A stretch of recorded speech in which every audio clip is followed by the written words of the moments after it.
안녕하세요. 복일교회 이명기 목사입니다. 오늘은 요한복음 17장 묵상입니다. 본장은 예수님께서 십자가 순환을 하루 앞두고 마가의 다락방에서 고별 설교를 마치시고 기도하기를 시작하셨습니다. 이 기도는 대제사장적 기도라고 불리는데 예수님 자신을 위한 기도로부터 시작해서 제자들과 모든 믿는 자들에게까지 그 대상이 확대되고 있습니다. 예수님은 이 기도를 통해 자신과 하나님이 아들과 아버지의 관계임을 상기시키고 아들의 사역은 아버지를 영화롭게 하는 것임을 선언합니다. 예수님은 이제 죽음을 통해 하나님을 영화롭게 할 텐데 그것은 또한 하나님의 아들을 영화롭게 하는 것이라고 합니다. 주님은 이 십자가 과업을 잘 수행할 수 있게 해달라는 간구를 자신을 영화롭게 해달라는 기도로 표현하셨습니다. 예수님은 세상에 계시는 동안 사람들에게 하나님이 어떤 분인지 가르쳐 주셨습니다. 예수님의 사역 목적은 한마디로 하나님의 뜻을 행하는 것입니다. 하나님을 나타내는 것이고 하나님의 말씀을 전하는 것이었습니다.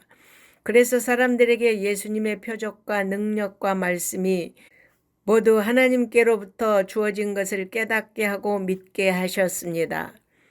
예수님은 이제 자신이 떠난 후 세상에 남게 될 제자들을 위해 기도하셨습니다.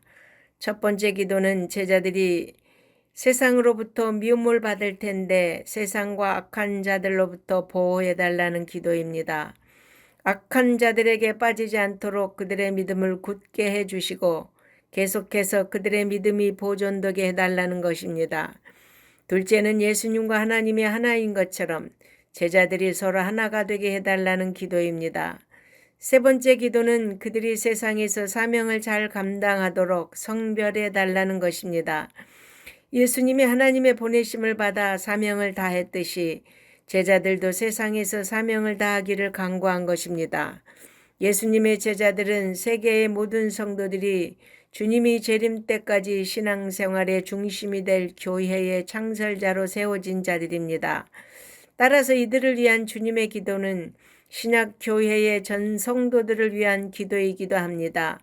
제자들이 믿음 가운데 든든히 서느냐 서지 못하느냐가 신약 교회 설립의 성패를 좌우하기 때문입니다. 다음은 제자들을 통해 예수님을 믿게 될 성도들을 위해 기도하셨습니다. 주님은 미래의 성도들을 위한 기도 역시 앞서 제자들을 위한 기도와 같이 예수님과 하나님의 하나인 것처럼 성도들이 주님의 사랑으로 하나 되기를 기도하셨습니다. 교회가 하나 되어야 하는 이유는 그리스도의 몸이기 때문입니다. 교회가 하나 되기 위해서는 서로를 귀히 여겨 사랑하며 섬기는 자가 되고자 힘쓸 때에 일치와 연합을 이룰 수 있습니다. 또한 성도는 예수님의 영광에 참여할 때 하나가 될 수 있습니다. 오늘의 교회들은 영광이라는 말의 의미를 다시 생각해 봐야 합니다. 어떤 사람은 교회가 웅장하고 화려한 예배당을 건축하고 사회의 지도층의 저명한 인사들로 교회가 구성되면 더 없는 영광이라고 생각할지도 모릅니다.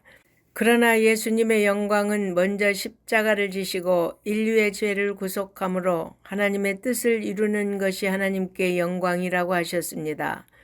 그러므로 성도들이 하나님의 뜻을 위해 고난받을 때 하나가 되며 미래의 영광을 경험하게 될 것입니다.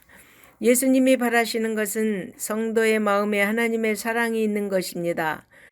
주님은 우리에게 하나님의 그 위대한 사랑을 알려주시기 위해 이 땅에 오셔서 십자가를 통해 나타내시고 그 하나님의 사랑을 우리가 가슴 깊이 깨달아 세상에 전하기를 원하셨습니다.